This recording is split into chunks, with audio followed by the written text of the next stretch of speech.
ওমর ডাক দিয়া বলে, এরে খাব্বাব বলো, তোমার পিঠে এমন কোন কুষ্ঠ রোগ হয়েছে কিনা যার কারণে পিঠে কোনো গোস্ত দেখা যাচ্ছে না।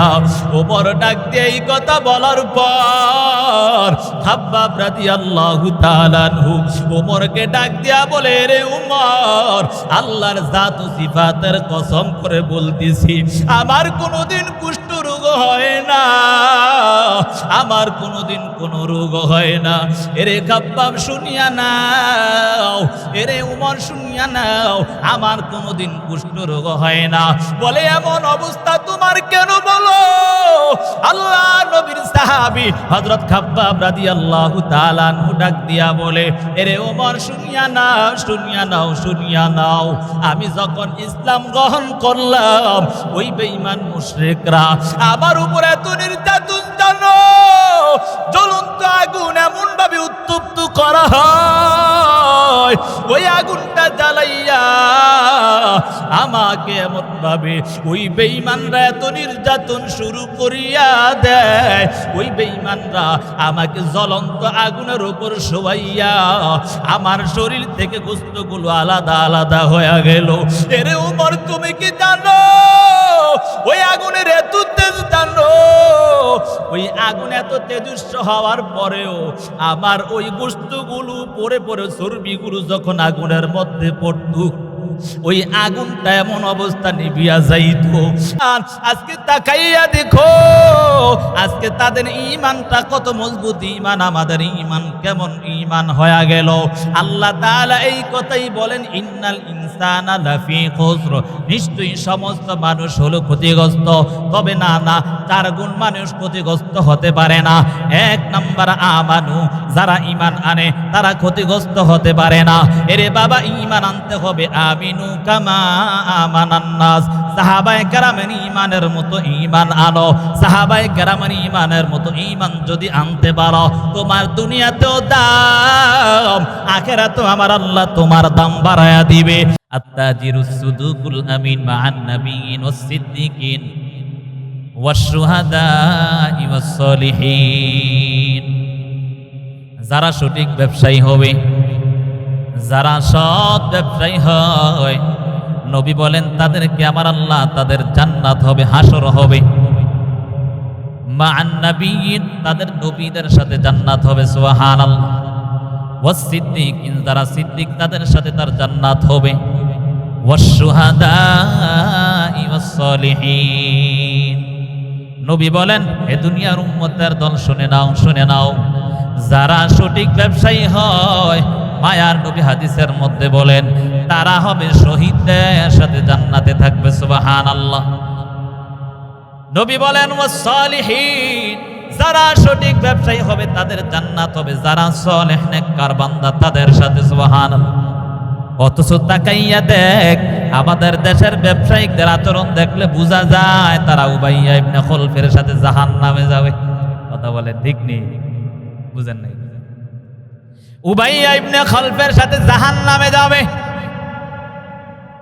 আজকে জুমার আলোচনার মধ্যে একটা আলোচনা করতে গিয়ে দেখলাম তাফসীরবিদগণ তাফসীরের মধ্যে লিখেন, যারা নামাজ তরক করবে তাদের জাহান্নাম হবে। উবাইয়া ইবনে খলফ, হামান, কারুন, ফেরাউনের সাথে এক একটা উদাহরণ এক এক ভাবে দিয়েছেন। বলে যারা ব্যবসার কারণে নামাজ আদায় করতে পারে না তাদের জাহান্নাম হবে উবাইয়া ইবনে খলফের সাথে, নাউজুবিল্লাহ। অথচ সেই ব্যবসায়িকদের ব্যাপারে কি সুসংবাদ দিয়েছে আল্লাহর নবী এবং আল্লাহ। তারা তাদের সেই সুসংবাদ বাদ দিয়া মিথ্যা কথা বলিয়া 2 নাম্বার ডুপ্লিকেট মালকে 1 নাম্বার বলে চালায়। কথা বলে ঠিক না বেঠি?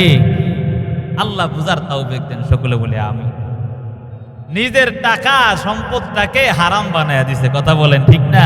2 টাকা লাভের জন্য 2 টাকার কারণে 70 টাকা শেষ। কথা বলেন ঠিক নি? আল্লাহ বুঝার তৌফিক দেন, সকলে বলে আমি। অনেকে প্রশ্ন করতে পারেন, হুজুর যদি সত্য কথা বলি তাহলে আর ব্যবসায়ী থাকবো না। কথা বলেন ঠিক না বেটি? অনেকে চিন্তা করছে যে হুজুরে কালাম করেই কয় নাকি? বাবা, কাউকে বলি না, জাহান্নাম থেকে বাঁচানোর জন্য। আল্লাহ আমাদেরকে বুঝার তৌফিক দেন, সকলে বলি আমিন। তাহলে বুঝলাম কি? ব্যবসায়িক কসম খেয়েছে তার সম্পদটাকে, অর্থাৎ তার জিনিসটার মূল্য বোঝানোর জন্য। কথা বলেন ঠিক না বেঠিক? কসম কখন খায়? তখন জিনিসটা একটু মূল্য বাড়ে। কথা বলেন ঠিক না বেঠিক? তা আল্লাহ তাআলা কসম খেয়েছেন, কার কসম? সময়ের শপথ করেছেন আল্লাহ। এই সময়টার কত দাম! মুফাসসিরিনে কেরাম আসর দ্বারা কয়েকটা ব্যাখ্যা করেছেন। কেউ কেউ বলেছেন এই আসর দ্বারা আসরের সময়ের কসম আল্লাহ করেছেন। আবার কেউ কেউ বলেছেন আল্লাহ তাআলা সময়ের শপথ করেছেন। কেউ কেউ বলেছেন সূর্য হেলে যাওয়ার থেকে সূর্য অস্ত যাওয়ার পর্যন্ত সময়কে আসর বুঝিয়েছেন। তা আল্লাহ তাআলা এই কসম খাইলেন কেন? বলে সময়টার খুব মূল্য, এজন্য কসম খেয়েছেন আল্লাহ। মূল্য বুঝানোর জন্য আল্লাহ কসম খাওয়ার কোনো প্রয়োজন নাই। আল্লাহ যেমন দামি তার কথাটাও তেমন দামি। কথা বলেন ঠিক না বেঠিক? আমার আর আপনার মতো সলিমুদ্দিন গলিমুদ্দির জাম এত নাই, কিন্তু আমার রব যেমন দামি, আমার রবের কথাটাও তেমন দামি। কথা বলেন ঠিক না বেঠিক? আল্লাহ কসম খাওয়ার কোনো প্রয়োজন নাই। তারপরেও বান্দার খাসিয়ত হলো কসম খেলে যেহেতু বান্দা একটু তার গুরুত্ব বুঝায়, আল্লাহ তাআলা বুঝাচ্ছে এই জিনিসটার মূল্য অনেক বেশি। কথা বলেন ঠিক না বেঠিক? আল্লাহ বলেন সময়ের শপথ। সময়ের শপথ করে আমার আল্লাহ কি বুঝাতে চাচ্ছেন? এরে বাবা, এই সময়টার কত দাম, এই সময়টার কত মূল্য আমার আল্লাহ দিয়েছেন। এই সময়টাকে যদি তুমি আর আমি মূল্য দিতে পারি, তাহলে এই সময়ের মূল্য দেওয়ার কারণে আমার আল্লাহ তোমাকে আর আমাকে জিরো থেকে হিরো বানায়া দিবে। ঠিক না? দুইজন সাথী, দুই বন্ধু মিলিয়া বাহিরে গেল, বিদেশে গেল টাকা উপার্জন করার জন্য। কিন্তু দুই বন্ধুর মধ্যে একজন দিনেও কাজ করে, রাত্রেও কাজ করে, কিন্তু আরেকজন বন্ধু একদিন কাজ পাইলে এক সপ্তাহ কাজ নাই। আছে না নাই? এমন হয় না? বাইরে গেলে দুই বন্ধু মিলিয়া বাহিরে গেল টাকা উপার্জনের জন্য। টাকা উপার্জন করতে গিয়ে একজন বন্ধু দিনেও কাজ করে, রাত্রে আবার ওভার ডিউটি করে। কেন করে? বলে টাকা বেশি কামাইয়ের জন্য। আল্লাহর বান্দা দুই সারাদিন রাত্র কাজ করিয়া করিয়া 2 বছর 5 বছর পর যখন বাসায় আসলো, দেশে আসলো, আসিয়া বড় বড় হুন্ডা নিয়ে আর বড় বড় গাড়ি নিয়ে সবার সামনে ঘুরে বেড়ায়। আর একজন বন্ধু আসিয়া দিন এনে দিনও খাইতে পারে না। ওই বন্ধু ডাক দিয়া বলে, রে বন্ধু, আমিও তো বাহিরে গেলাম, তুমিও বাহিরে গেলা, কিন্তু আমার এত টাকা নাই, আমি যে ভালো খাবো সেইটারও ব্যবস্থা আমি করতে পারি নাই। অথচ তাকাইয়া দেখি তুমি 4 চাকা 2 চাকার গাড়ি নিয়ে ঘুরো, কিছুই তো বুঝতে পারলাম না। অন্যের টাকা মেরে খাইছো নাকি? হ্যাঁ, বুঝেন নাই কথা? অন্যের টাকা মেরে খাইছো নাকি? বন্ধু বলে না না। বলে তাহলে কি করছো বলো? এত টাকা পয়সা, এত ধন সম্পদ কেন হলো? তার কারণটা কি একটু জানতে চাই। বলে তুমি আগে বলো তোমার কেন টাকা পয়সা নাই? বলে আমি বাহিরে গেলাম কাজ করার জন্য, কিন্তু কাজ করলাম, কাজ একদিন পাইলে এক সপ্তাহ পাই না। আমি চেষ্টাও করি না, আমার কোনো রকম কাজ আসলে আমি কাজ করি, তার জন্য এত আমার টাকা পয়সা কম। আর এক বন্ধু ডাক দিয়া বলে, রে দোস্ত শুনিয়া নাও, আমি যে বাহিরে গেলাম, আমি তো গিয়েছি টাকা উপার্জনের জন্য। আমি যদি কাজ ঠিক মতো না করি তাহলে আমার টাকা উপার্জন হবে না। এই জন্য আমি সারাটা দিন মালিকের কাজ করার পর রাত্রে আমি ওভার ডিউটি পালন করি, অর্থাৎ আবার আলাদা কাজ করি, যার কারণে আমার টাকাটা একটু বেশি হয়ে গেল। এরে বাবা, সাধারণ কমনদার একটু চিন্তা করো। ওই আল্লাহর বান্দা সারাটা দিন রাত্রর মূল্য দেওয়ার কারণে তার দামটা বেড়ে গেল, তার সময়টার মূল্য দেওয়ার কারণে তার টাকা পয়সার অভাব নাই। একটা একটু চিন্তা করো রে বাবা, আজকে আমরা এই সময়টার মূল্য দেই না। এর যুবক সন্তান, ও পর্দার মাগো, হে বৃদ্ধ বাবা, আজকে কেমন করে জীবনটাকে পরিচালনা করেছো?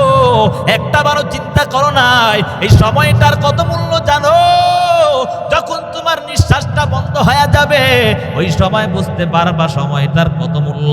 এরে বাবা, আমার আব্বাজান রহমতুল্লাহ আলাইহি সব সময় বলতেন, এরে সন্তান শুনে নাও, তোমার চক্ষু এখনো খোলে না। যখন তোমার দুনিয়ার চামড়ার চক্ষুটা বন্ধ হয়ে যাবে ওই সময় তাকায়া দেখবা আসল চক্ষু তোমার খুলে গেছে। কারণ ওই সময় তাকায়া দেখবা তোমার আদরের সন্তান তোমার সাথে কবরে যাবে না, তোমার ধন সম্পদ তোমার কবরে যাবে না, একমাত্র তোমার কবরে যাবে না কামল। এই জন্য বাবা এই সময়টার মূল্য দাও। এই সময়টাকে যদি মূল্য দিতে পারো তাহলে আমার আল্লাহ তোমাকে জিরো থেকে হিরো বানায় দিবে। কথা বলেন ঠিক নেই? এই জন্য সময়টাকে কেমন মূল্য দিতে হবে। মুয়াজ্জিন আযান দিয়েছে, সাথে সাথে মসজিদে গিয়ে হাজির। হে যুবক সন্তান, হে বৃদ্ধ বাবা, পর্দার আড়ালের মাগো, আজকে তাকাইয়া দেখো আমরা সময়টাকে মূল্য দেই না। মুয়াজ্জিন আযান দিল, আযানের পর মসজিদে গিয়া হাজির হইলাম না, একটাবারও চিন্তা করলাম না আমার রব আমাকে আপনাকে বানাইলো। সেই রব একদিনও তোমার কাছে খাবার চায় না, সেই রব একদিনও তোমার কাছে কোনো কিছুই চায় না। আমার রব ডাক দিয়া বলে, যখন অন্যায় কাজে লিপ্ত হয়ে যাও, ইয়া আইয়ুহাল ইনসান মা গররাকা বিরব্বিকাল কারীম, এরে ইনসানের দল, হে মানুষের দল, তোদেরকে তোদের রবের প্রতি কোন জিনিস ধোকায় পালায়া দিল।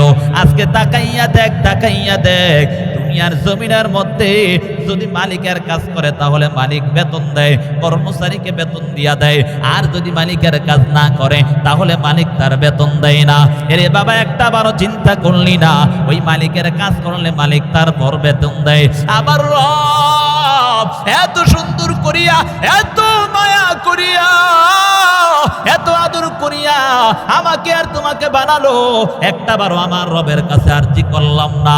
ও দয়ার মালিক, ও দয়ার আল্লাহ, আপনি আমাকে দুনিয়ার জমিনে পাঠান। আমার আল্লাহ দয়া করিয়া দুনিয়ার জমিনে পাঠালো, তারপরও কেমন করে রবের গোলামি বাদ দিয়া শয়তানের গোলামি করো। অথচ আমার আল্লাহ তাআলা ডাক দিয়া বলে, হে মানুষের দল, শয়তানের পদাঙ্ক অনুসরণ করো না।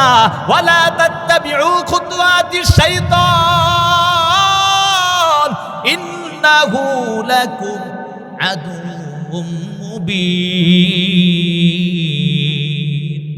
আল্লাহ বলেন, ওয়ালা তাত্তাবিউ খুতুওয়াতিশ শাইতান, হে দুনিয়ার মানুষ, শয়তানের পদাঙ্ক অনুসরণ করো না। কেন করবা না জানো? এই শয়তান মানুষের প্রকাশ্য শত্রু। কথা বলেন ঠিক না বেঠিক? শয়তান চায় মানুষকে জাহান্নামে নেওয়ার জন্য। আমার রব কেমন দয়ালু আল্লাহ জানো, আমার রব কেমন দয়ালু আল্লাহ। এ দুনিয়ার মানুষ শুনে নাও, শুনে নাও। শয়তান যখন ডাক দিয়া বলে, ও দয়ার মালিক, আপনি আমাকে জাহান্নামী বানায়া দিয়েছেন, আপনার কাছে আমার কিছু আরজি হলো। ও দয়ার মালিক, আপনি আমার কাছে আমার কিছু আরজি হলো, আপনার কাছে আমি কিছু প্রশ্ন রাখতে চাই এবং এই প্রশ্নগুলো আমার উত্তর দিয়া দিবেন, অর্থাৎ আমাকে সেই ক্ষমতা দিয়া দিবেন। ফেরেশতা আল্লাহর ওই যে শয়তান ডাক দিয়ে আল্লাহকে ডাক দিয়া বলে, দয়ার মালিক, আমাকে যেহেতু জাহান্নামী আপনি বানায়া দিয়েছেন, তাহলে আমি চাই আপনার প্রত্যেকটা বনি আদমকে জাহান্নামে নিয়ে যাব। আল্লাহ ডাক দিয়া বলে, এরে শয়তান, তুই কি জানো আমার বান্দা বান্দি তোর দোকায় পড়িয়া অন্যায় করে ফেলেছে, কিন্তু আমি রব এমন একজন রব তুমি কি জানো না? সেই রব শুধু শয়তানের দোকায় পড়িয়া আমার বান্দা সারাটা জীবন গুনায় গুনায় কাটায় দিল। মাহফিলের ময়দানে বসিয়া হঠাৎ করে আমি আল্লাহকে একটাবার আল্লাহ বলে ডাক দিয়া দিছে। আমি আল্লাহ এত দয়ার মালিক আল্লাহ, ওই বান্দা বান্দি যদি খাটি দিলে একবার ডাক দেয়, সারা জীবনের অন্যায় আমি আল্লাহ মাফ করে দিব। সুবহানাল্লাহ। এই জন্য যুবক সন্তান, সময়টাকে মূল্য দাও, এই সময়টার মূল্য অনেক। এই জন্য বাবা, সময়টাকে যদি মূল্য দিতে পারো, জীবনটা তোমার সুন্দর হয়ে যাবে। এরে বাবা, ও যুবক সন্তান, আর অন্যায় করিস না, জাহান্নামের আযাব সহ্য করতে পারবি না রে যুবক সন্তান। এ বৃদ্ধ বাবা, একটাবারও চিন্তা করলা না, এই যে গরমের তাপ আমার আর তোমার সহ্য হয় না, আজকে কেমন করে এই অন্যায় কাজে লিপ্ত হয়ে গেছো রে যুবক, আজকে কেমন করে অন্যায় কাজে লিপ্ত হইছো। এখনো সময় আছে, তওবা কর। আমার মালিক ডাক দিয়া জানায়া দেয়, ইয়া আইয়ুহাল ইনসান, ইয়া আইয়ুহাল্লাযীনা আমানু তুবু ইলাল্লাহ তাওবাতান নাসুহা আসা রাব্বুকুম আইয়ুকাফিরা আনকুম সাইয়্যাতিকুম ওয়া ইউদখিলাকুম জান্নাতিন তাজরি মিন তাহতিহাল আনহার। এরে ঈমানদারের দল, তওবা করো, আন্তরিকতার সাথে তওবা করে নাও। ও দয়ার মালিক, জীবনে যত অন্যায় করলাম আর অন্যায় করব না। ও দয়ার মালিক, ও দয়ার আল্লাহ, জীবনে অন্যায় করে করে জীবনটা ধ্বংস করে ফেললাম। মালিক আপনি জানি রহমান রহিম আল্লাহ, গাফফার গফুর আল্লাহ, আপনি আমাদের জীবনের অন্যায়গুলো ক্ষমা করে দেন। এরে বাবা জানো, মায়ার নবী হাদিসের মধ্যে জানায়া দেয়, কোন গুনাহগার গোলাম যদি গুনার কথা স্মরণ করিয়া আমার মালিকের কাছে কান্না করে, ওই কান্নার চোখের পানি কোনো গালের নিচে আসার আগে আগে তার জীবনের সব অন্যায় আমার আল্লাহ মাফ করে দেয়। সুবহানাল্লাহ। এই জন্য বাবা আমার রব এই কথাই বলতে চাই, বললা আজ সময়ের শপথ, এই সময়টাকে মূল্য দাও। এই সময়টা কিন্তু কারোর জন্য অপেক্ষা করে না। সময়টা হলো বরফের মতো, বরফ যেমন আস্তে আস্তে গলে যায়, এমন ভাবে সময়টাও তোমার থেকে বিদায় নিয়ে যাচ্ছে। এই সময়টার মূল্য দাও। এর যুবক সন্তান ও বৃদ্ধ বাবা, পর্দার আড়ালের মাগো, বলেন তো কেউ কেমন কোনো গ্যারান্টি দিতে পারবেন নি আমি আরো কয়েক বছর বাঁচবো? গ্যারান্টি দিতে পারবেন? কেউ এমন আছে? হ্যাঁ, এমন কেউ বলতে পারবো নি আমার ক্ষমতা আছে আমি আরো 10 বছর বাঁচবো? হ্যাঁ, বা আমি বক্তা সাহেব এই কথা বললাম, আমার ক্ষমতা আছে, আমি বক্তা এই জন্য আরো 10 বছর বাঁচবো, এমন ক্ষমতা আছে? হ্যাঁ, একটা কথা বললাম আরেকটা বলার সুযোগ নাই। এর যুবক সন্তান আজকে তাকাইয়া দেখো, এই যুবক বয়সে তো কত যুবক সন্তান দুনিয়া থেকে বিদায় নিয়ে চলে গেল। কেন আজকে বাহাদুরি করো রে যুবক সন্তান? এই দুনিয়া ছেড়ে অন্ধকার কবরে যেতে হবে, একটা বারো চিন্তা করলা না? ও যুবক সন্তান ও বৃদ্ধ বাবা, এখনো সময় আছে, তওবা করে নাও।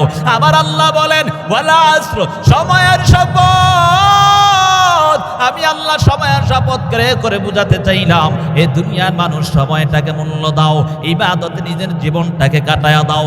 আল্লাহ তাআলা তারপরের আয়াতে আল্লাহ তাআলা বলেন ওয়াল আসর ইন্নাল ইনসানা লাফি খুসর, নিশ্চয়ই সমস্ত মানুষ হলো ক্ষতিগ্রস্ত। এখন প্রশ্ন আসে, ও হুজুর আমরা তো ওয়াজ শুনতে আসছি কেন? আমরাও যদি ক্ষতিগ্রস্ত হই? কথা বলেন ঠিক না বেটি? সমস্ত মানুষ আল্লাহ বলেন ক্ষতিগ্রস্ত, তাহলে আমরা কেন আসলাম ওয়াজ শুনতে? কেন যাই নামাজ পড়তে?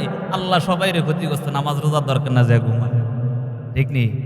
এক লোক হুজুরে ওয়াজ করে বলছে, নামাজ যদি পড়ে তাহলে আল্লাহ তার রিজিকের ব্যবস্থা করে দিবে। বুঝছেন কথা? কিন্তু বুঝেন তো আপনারা? আমার কথা বুঝেন আপনারা? ঘুমায় গেছেন নাকি? হ্যাঁ, ঘুমান নাই তো? রাগ করতেছেন? রাগ করেন না, অল্প একটু সময় নাকি দিবেন, তার অল্প একটু সময়। ইমাম সাহেব বয়ান করছে, নামাজ যদি পড়ে আল্লাহ তার রিজিকের ব্যবস্থা করে। নামাজ হঠাৎ মুসল্লি হয়েছে, ইমাম সাহেবের বয়ান শুনে নামাজ পড়ে আর গিয়া ঘরে ঘুমায়। ফজর পড়ছে, জোহর পড়ছে, পড়ে শুধু ঘুম। 2 দিন শেষ, রিজিকের তো খবর নাই। ইমাম সাহেবরা দিছে ওইটা গায়, পরের বাড়ি খায়, আর কোনো খবর নাই। এমন ওয়াজ কে করতে? কে বলছে করতে? বলে কি হয়েছে? মানুষ তো খুব হঠাৎ করে কি হয়েছে, পাগলা শেষছে কেন? কিছু কিছু পাগলা আছে না এমন, হঠাৎ সেইটা যায়। বলে কিরে শেষ কেন? বলে ইমাম সাহেব আজকে থেকে আর খাবার দেওয়া হইব না। বলে কেন? পরের বাড়িতে খাই তো, এই জন্য কোনো খবর নাই। কি এমন বয়ান করছে? বলে এমন বয়ান করছে, নামাজ পড়লে নাকি আল্লাহ রিজিকের ব্যবস্থা করে দেয়। কই, আমি তো আজকে 2 দিন নামাজ পড়তেছি, রিজিকের কোনো খবর নাই। আল্লাহ 28 নম্বর পারা সূরা জুমার মধ্যে বলেন, ফাইদা কুদিয়াতিস সালাহ ফান্তাশিরু ফিল আরদি ওয়াবতাগু মিন ফাদলিল্লাহ। রব বলে, হে দুনিয়ার মানুষ শোনো, তোমরা ফজরের অর্থাৎ সালাত আদায় করার পর আল্লাহর অনুগ্রহে জমিনে বিচরণ করো। অর্থাৎ না, সালাত আদায়ের পর অনুগ্রহ করবে কে? ধরে বলেন, দয়া করবে কে? এমন ওয়াজ শুনছে, হ্যাঁ ওয়াজ শুনছে কি হুজুরে বলছে নামাজ পড়লেই নাকি রিজিকের ব্যবস্থা করে। আরে বাবা, চেষ্টা তো তোমার করতে হবে। কথা বলেন ঠিক না বেঠিক? সহজ করে দিবেন আল্লাহ, বুঝেন না এই কথা? সহজ করে দিবেন আল্লাহ, রিজিকের ব্যবস্থা করে দিবেন আল্লাহ। এমন বয়ান শুনছে, এই জন্য আমি বললাম সমস্ত মানুষ ক্ষতিগ্রস্ত। আমি আল্লাহর কথাটাকে বললাম, এই ওয়াজ এতটুকু শুনে বাইর চলে গেছেন, বলে হুজুর ওয়াজ করছে সব মানুষ ক্ষতিগ্রস্ত। ওয়াজ শোনার দরকার নাই নাকি? হ্যাঁ, ইন্নাল ইনসানা লাফি খুসর, নিশ্চয়ই সমস্ত মানুষ ক্ষতিগ্রস্ত। বলে সমস্ত মানুষ কাদেরকে বললেন? আলিফ লাম দ্বারা এখানে মুফাসসিরিনে কেরাম বুঝাইছেন, যারা বেঈমান মুশরিক কাফের তাদেরকে আমার আল্লাহ বলেছেন ক্ষতিগ্রস্ত। আবার কেউ কেউ বলেছেন আল্লাহ তাআলা তারপরের অংশের মধ্যে আল্লাহ বলেন ইন্নাল ইনসানা লাফি খুসর ইল্লাল্লাযীনা আমানু, তবে আল্লাহ তাআলা বলেন 4 গুণ মানুষ তারা ক্ষতিগ্রস্ত হবে না। এই 4 গুণের মধ্যে যদি আমরা পড়ি আমরাও ক্ষতিগ্রস্ত না। কথা বলেন ঠিক না বেটি? ইন্নাল ইনসানা লাফি খুসর, নিশ্চয়ই সমস্ত মানুষ ক্ষতিগ্রস্ত। ইল্লাল্লাযীনা আমানু, যারা ঈমানদার তারা ক্ষতিগ্রস্ত হবে না। 4 গুণওয়ালা মানুষ ক্ষতিগ্রস্ত নয়। 1 নম্বর যারা ঈমানদার তারা ক্ষতিগ্রস্ত হবে না। আজকাল তাকাইয়া দেখো আমাদের ঈমান কেমন ঈমান হয়ে গেল।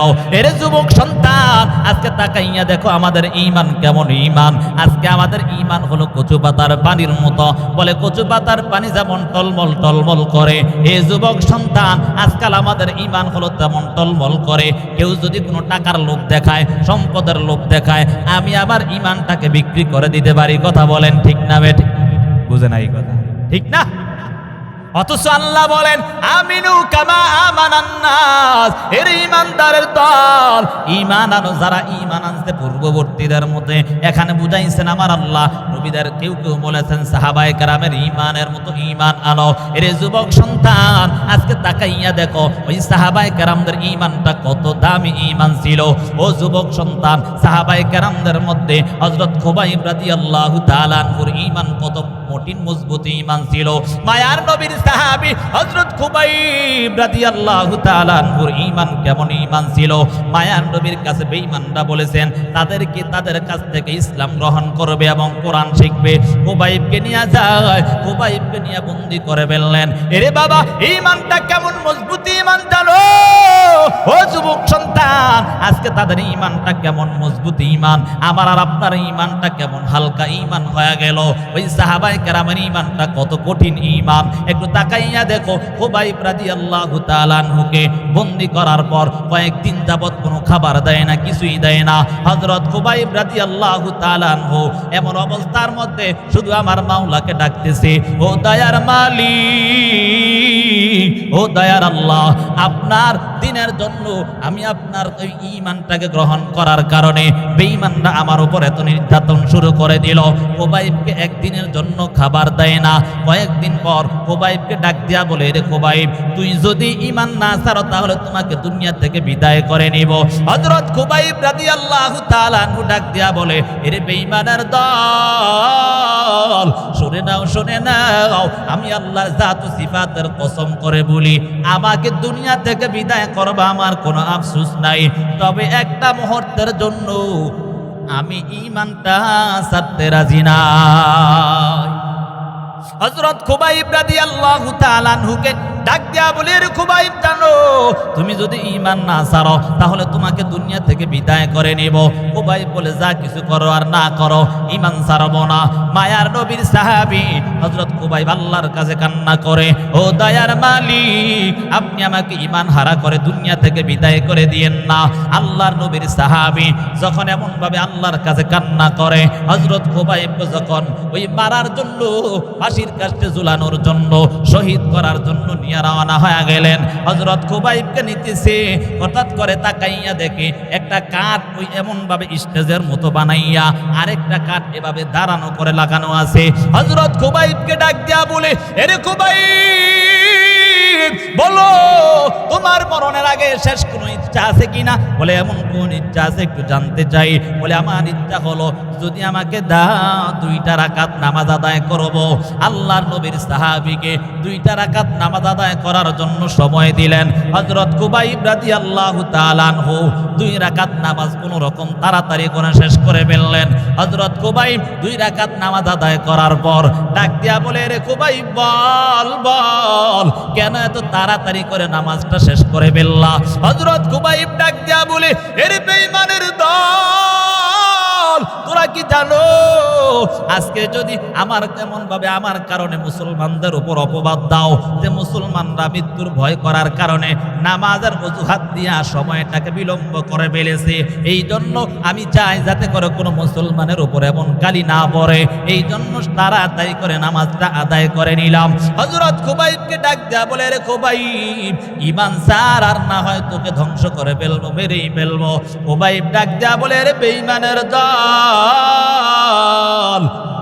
যা কিছু করো আর না করো আমি ঈমান ছাড়তে রাজি নাই। হযরত খুবাইবকে নিয়া সাথে সাথে ওই কাঠের উপর উঠাইয়া এমন ভাবে দুইটা হাতকে এভাবে মিলিয়া দুই হাতের মধ্যে এমন ভাবে পেরাক মেরে ফেললেন, পেরাক মারিয়া দুই পায়ের মধ্যেও পেরাক মেরে ফেললেন। পেরাক মারার পর হযরত খুবাইবকে ডাক দিয়া বলে, এরে খুবাইব, ঈমান ছেড়ে দাও, ছেড়ে দাও। খুবাইব ডাক দিয়া বলে, এরে বেঈমানের দল, যা কিছু করো আর না করো আমি ঈমান ছাড়তে রাজি নাই। হযরত খুবাইব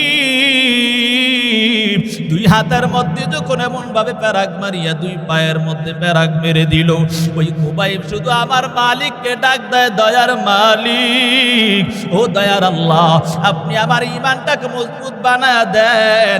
ওই বেঈমানরা সাথে সাথে ডাক দেয় আর বলে, এরে খুবাইব, এখনো সময় আছে, ঈমানটা ছেড়ে দাও। ওই খুবাইব ডাক দেয়া বলে, না না না, আমি ঈমান ছাড়তে রাজি নাই। হযরত খুবাইবকে এমন নির্যাতন শুরু করে দিল, ওই কাটা, ওই যে খাজুর গাছ থেকে কাটা বের করে করে এমন ভাবে, ওই যেমন দেখবেন মা বোনেরা যখন মুরব্বা বানায়, ওই মুরব্বাগুলো কেমন ভাবে কাটা চামচ দিয়ে ভাবে ঘাই ঘাই দিয়া রাখে, কথা বলেন ঠিক নেই? হাদিসের মধ্যে আসছে ওই খুবাইব যখন ঈমান ছাড়ে নাই, ওই বেঈমানরা খুবাইবকে এমন ভাবে ওই কাটা নিয়া ওই খুবাইবের জ্যান্ত শরীরের মধ্যে এমন ভাবে আঘাত শুরু করে দিল। আঘাত করতে করতে খুবাইবের শরীর থেকে রক্ত এমন ভাবে বের হতে লাগলো, খুবাইবের উপর এত নির্যাতন চালায়া দিল। খুবাইব আল্লাহকে ডাক দেয়, দয়ার মালিক, ও দয়ার আল্লাহ, ঈমান হারা করে দুনিয়া থেকে বিদায় করে দিও না। এরে যুবক সন্তান, তুমিও তো যুবক সন্তান। সাহাবায়ে কেরামদের মধ্যে কত যুবক যুবক সাহাবায়ে কেরাম ছিল, তাদের ঈমানটা কত মজবুত হলো। আমরা তো ঈমান আনলাম, আমরা তো মুসলমান হয়েছি রে বাবা। শুধু আমার বাবা মুসলমান, আমার দাদা মুসলমান, আমার 14 গোষ্ঠী মুসলমান, এই জন্য আমিও মুসলমান। কিন্তু কোনোদিন আমার আর আপনার জন্য ঈমানের জন্য কষ্ট করতে হয় নাই। ও বাবা, তাকাইয়া দেখো সাহাবায়ে কেরামের ঈমানটা কত মজবুত জানো। এর যুবক সন্তান, একটা বারো চিন্তা করো নাই পয়গম্বরের সাহাবী খাব্বাব রাদিয়াল্লাহু তাআলা আনহুর ঈমান কত মজবুত ছিল। পয়গম্বরের সাহাবী হযরত খাব্বাব কে দেখিয়া ওমর ডাক দিয়া বলে, রে খাব্বাব, বল বল, তোমার ঈমান গ্রহণ করতে কোনো কষ্ট হয়েছে কিনা? খাব্বাব সাথে সাথে ওমরকে ডাক দিয়া বলো, খলিফাতুল মুসলিমিন ওমর হঠাৎ করে জিহ্বাটা বের করিয়া তাকাইয়া দেখে গোস্তের এমন ভাবে খণ্ড খণ্ড হয়ে রইছে। ওমর ডাক দিয়া বলে, এরে খাব্বাব, বলো তোমার ওই যে জিহ্বার মধ্যে কোনোদিন কোনো রোগ হয়েছে কিনা, যার কারণে তোমার জিহ্বার মধ্যে বড় বড় গোস্তের টুকরা দেখা যায়? খাব্বাব ডাক দিয়া বলে, রে ওমর, আল্লাহর জাত ও সিফাতের কসম করে বলি, আমার জিহ্বার মধ্যে কোনোদিন কোনো রোগ নাই। কিন্তু ওমর, আমি যখন কালেমা গ্রহণ করলাম, আমি আমার মায়ার নবীর হাতে ইসলাম গ্রহণ করলাম, ওই বেঈমান মুশরিকরা আমার উপর এত নির্যাতন, আমার জিহ্বাটাকে বের করিয়া ওই কাঁটা দিয়া আমার জিহ্বার মধ্যে এমন ভাবে আঘাত করত, যার কারণে আমার জিহ্বাটার মধ্যে এমন অবস্থা হয়ে গেল, ওই জিহ্বার মধ্যে কেমন যেন বড় বড় গোস্তের খান্ডার মতো হয়ে গেল। ওমর ডাক দিয়া বলে, এরে খাব্বাব, বলো তুমি এমন কোন আর কষ্ট শিকার হয়েছে কিনা? খাব্বাব সাথে সাথে শরীর থেকে পোশাকটা সরাইয়া দিল।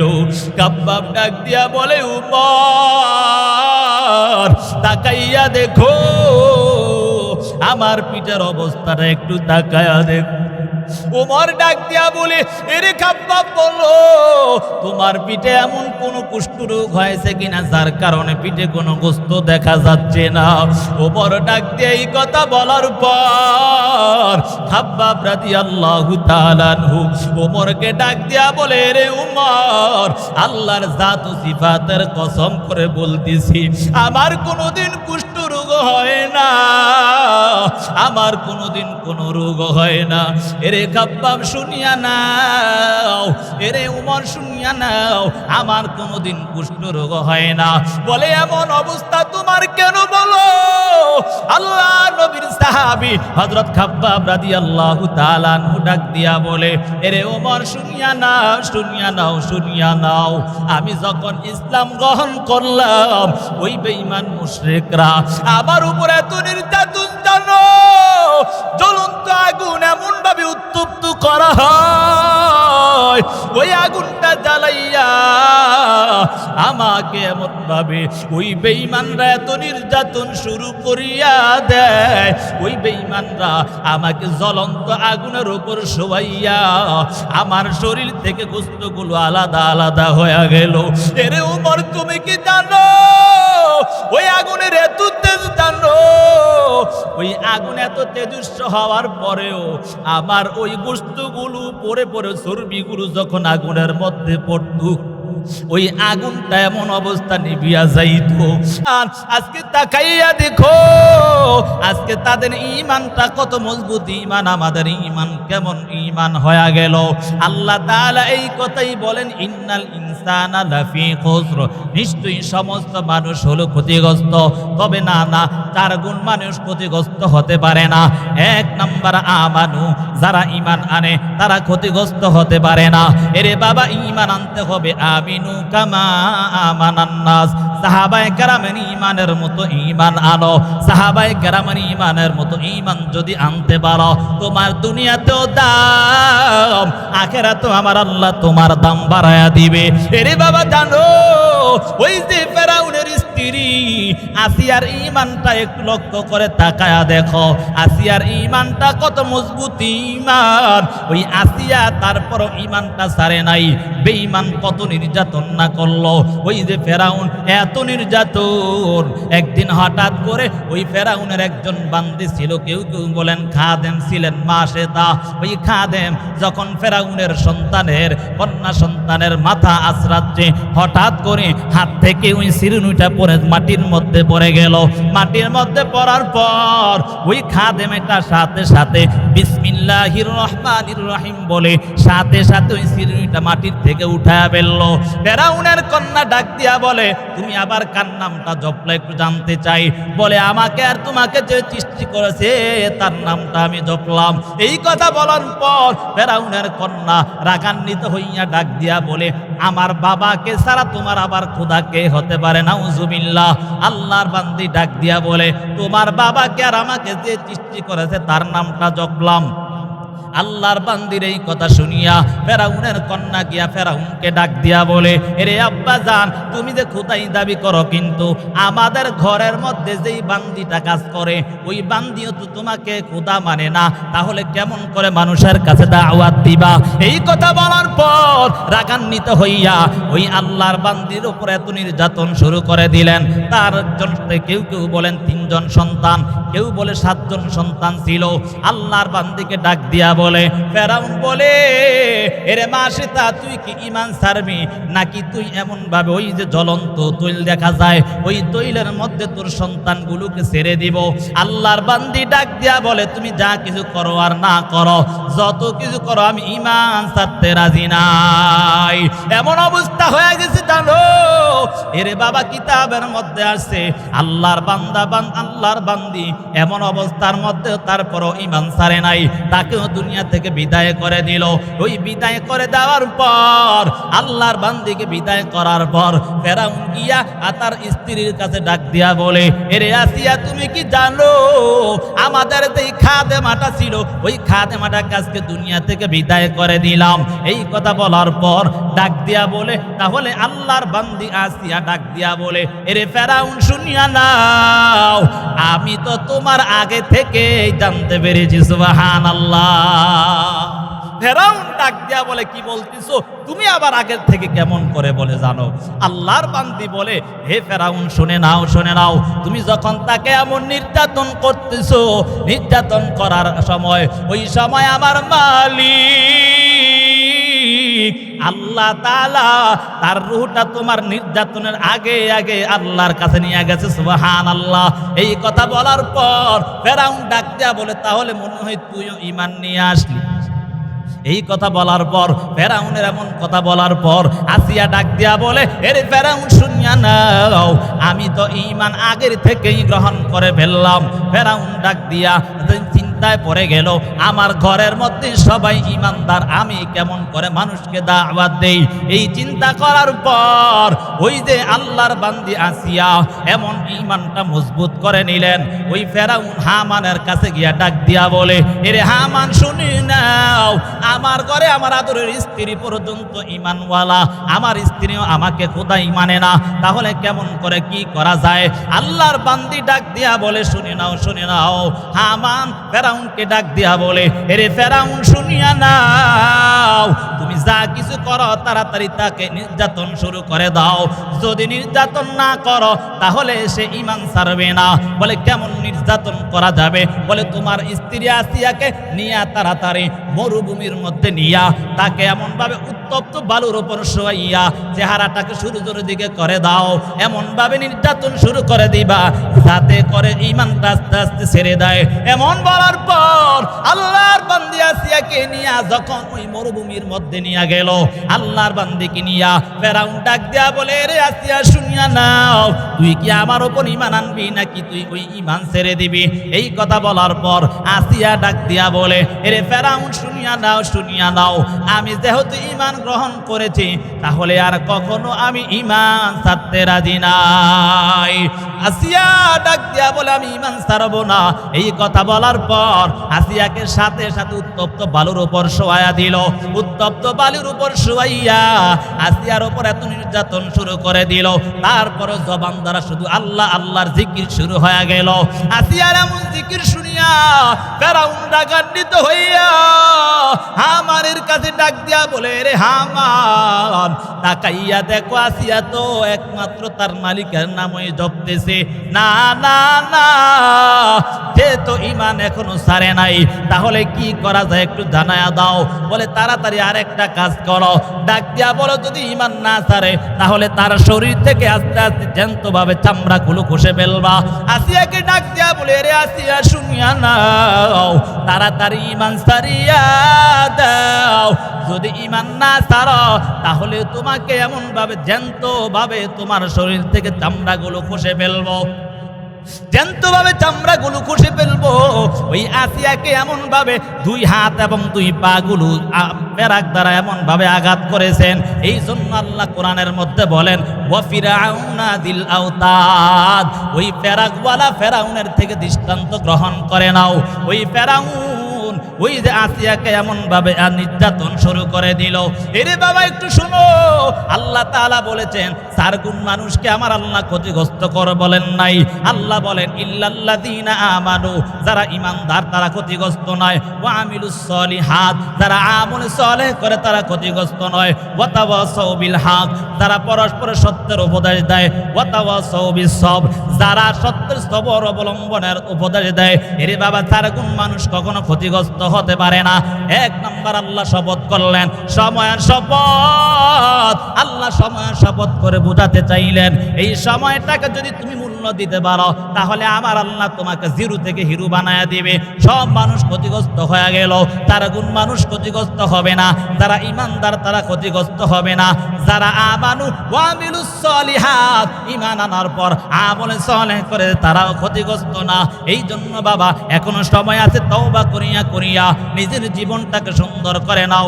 জাহান্নামের আযাব থেকে বাঁচতে চাইলে এখনো সময় আছে, তওবা করে নাও, আল্লাহর কাছে কান্না করো। ও দয়ার মালিক, মালিক জীবনে যত অন্যায় করেছি আর অন্যায় করব না, নামাজ ছেড়েছি আর ছাড়বো না। ও দয়ার আল্লাহ, কবরের আযাব সহ্য করতে পারবো না। কেউ যদি বেনামাজি বেঈমান নাফরমান হইয়া কবরে যায়, ওই কবরটা তার জন্য কত ভয়ঙ্কর অবস্থা হয়ে দাঁড়াবে। কবরের দুই পাশের মাটির চাপ, এক পাশের হাড়গুলো অপর পাশে ঢুকে যাবে রে বাবা, এমন ভয়ঙ্কর অবস্থা হয়ে দাঁড়াবে। এই জন্য যুবক সন্তান, এখনো সময় আছে, তওবা করে নাও। জাহান্নামের আযাব সহ্য করতে পারবা না। ওই কবরের মধ্যে বেনামাজিদের শাস্তির জন্য আল্লাহ তাআলা এমন আযাব শুরু করে দিবেন রে বাবা, এমন সাপ নিযুক্ত করা হবে যার দৈর্ঘ্য হবে একদিনের রাস্তার দূরত্ব, তার চক্ষুগুলো হবে আগুনের মতো এবং মুখগুলো হবে লোহার মতো। এরে বাবা, শুনিয়া নাও, শুনিয়া নাও, এখনো সময় আছে, তওবা করে নাও। জাহান্নামের আযাব থেকে বাঁচতে চাইলে আমার মালিকের কাছে তওবা করো। ও দয়ার মালিক, আর জীবনে অন্যায় করব না। পাঁচ ওয়াক্ত নামাজ পড়িয়া নিজের জীবনটাকে সুন্দর বানায়া নাও। নিজের জীবনটাকে সুন্দর বানাইয়া মা বাবার খেদমত করিয়া নিজের জীবনটাকে সুন্দর বানায়া নাও। মুরব্বীদেরকে সম্মান করিয়া নিজের জীবনটাকে সুন্দর বানায়া নাও। এরে বাবা, যদি এমন আল্লাহর কাছে খাঁটি দিলে তওবা করতে পারো, দুনিয়াতেও তোমার দাম, আমার মালিকের কাছেও তোমার দাম বেড়ে যাবে। এই জন্য আজকে থেকে তওবা করে নাও। আর জীবনে নামাজ ছাড়বো না, আর জীবনে আল্লাহর অবাধ্য হব না, আর জীবনে মা বাবার অবাধ্য সন্তান হব না, আর জীবনে ইচ্ছাকৃতভাবে কখনো নামাজ ছেড়ে দিব না। যদি তওবার নিয়ত হয়, দুটো হাত আমার আল্লাহকে দেখাইয়া দাও। ও আল্লাহ, কবুল করে নাও। জাহান্নামের আযাব থেকে আমাদের কলিজার টুকরা সকলকে হেফাজত করেন। যেই আলোচনা হয়েছে সকলকে আলোচনার উপর আমল করার তৌফিক দান করেন আল্লাহ। ও দয়ার মালিক, মাহফিলকে আপনি কবুল ও মঞ্জুর করেন আল্লাহ। আমাদের সকলকে তওবার উপর মজবুত হয়ে চলার তৌফিক দেন, আমিন।